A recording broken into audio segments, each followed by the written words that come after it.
అందరికీ నమస్తే అండి. నా పేరు మాధవ్. రీసెంట్ గా మన తెలుగు స్టేట్స్ లో ఒక కేసు విషయంలో పోక్సో యాక్ట్ అనేది మళ్ళీ హాట్ టాపిక్ గా మారింది అండ్ ఇది నేషనల్ సెన్సేషన్ గా కూడా మారింది. అసలు ఈ పోక్సో యాక్ట్ ఎలా వచ్చింది అండ్ ఎందుకు ఇంత పవర్ఫుల్ చట్టంగా మారింది, దీంతో పెట్టుకుంటే ఎంత పెద్ద వాళ్ళైనా షూర్ గా ఏదో ఒక విషయంలో ఇంపాక్ట్ ఎలా అవుతున్నారు అండ్ ఈ యాక్ట్ లో ఉండే పవర్ఫుల్ సెక్షన్స్ ఏంటనేది ఈ వీడియోలో క్లియర్ గా ఎక్స్ప్లెయిన్ చేస్తాను. వీడియోని చివరి వరకు చూడండి and please do follow, please do subscribe. What POCSO అంటే protection of children from sexual offences act 2012. ఇండియాలో అవుట్ ఆఫ్ 100 చిల్డ్రన్ లో 53% ఆఫ్ చిల్డ్రన్ ఏదో విధంగా ఎక్కడో చోట ఈ సెక్సువల్ హెరాస్మెంట్ ని ఫేస్ చేస్తూ ఉన్నారు. 2012 కి ముందు ఈ విషయంలో ఇండియాలో ఒక్క సరైన చట్టం కూడా లేదు.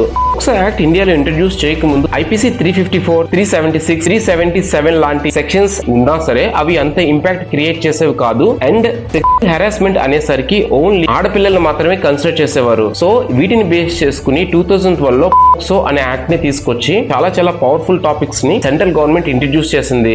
పోక్సో యాక్ట్ ఇంత పవర్ఫుల్ గా మారడానికి మెయిన్ రీజన్ అందులో ఉన్న సెక్షన్స్. బేస్డ్ ఆన్ సెక్షన్ 2, ఒకవేళ అండర్ 18 ఉన్న వాళ్ళు బాయ్ అయినా గర్ల్ అయినా విక్టిమ్స్ అయితే కేసు అనేది రిజిస్టర్ చేయాలి. సెక్షన్ 3 and 4 ఎలాంటి సెక్షువల్ పెనిట్రేషన్ ట్రై చేసినా, ఫోర్స్ చేసినా, చేయించిన పిల్లల్ని ఇన్వాల్వ్ చేసిన మినిమం 10 years నుండి 20 years వరకు పనిష్మెంట్ పడడమే కాకుండా ఇందులో లైఫ్ పనిష్మెంట్ పడే సిచ్యువేషన్స్ కూడా ఉన్నాయి. సెక్షన్ 5 and 6 ఇన్వాల్వ్ అయింది ఇన్ఫ్లుయెన్సర్ పీపుల్, అంటే teachers, political influence or richer side అయితే వాళ్ళు ఖచ్చితంగా ఇన్ఫ్లుయెన్స్ చేసే సిచ్యువేషన్ ఉంటుంది. కాబట్టి వీళ్ళు అఫెన్స్ కమిట్ చేశారు అని ప్రూవ్ అయితే 20 years నుండి లైఫ్ ప్రిజన్ పడడమే కాదు, డెత్ పెనాల్టీ కూడా ఇందులో వేసే ఛాన్సెస్ ఉన్నాయి. And very important section 19, sexual abuse జరిగిందని తెలిసి కూడా రిపోర్ట్ చేయకుండా ఎవరైతే ఉంటారో ఒకవేళ ఇన్వెస్టిగేషన్ లో ఆ పర్సన్స్ కి సెక్సువల్ అబ్యూస్ జరిగిందని తెలుసు అని ప్రూవ్ అయితే వాళ్ళకి కూడా మినిమం 3 years అనేది పనిష్మెంట్ ఉంటుంది. And very important section 8 and 9, వాళ్ళని టచ్ చేసి అరెస్ట్ చేయడమే కాదు, వాళ్ళతో వల్గర్ కామెంట్స్ చేసి అండ్ ఫోన్ చూపించిన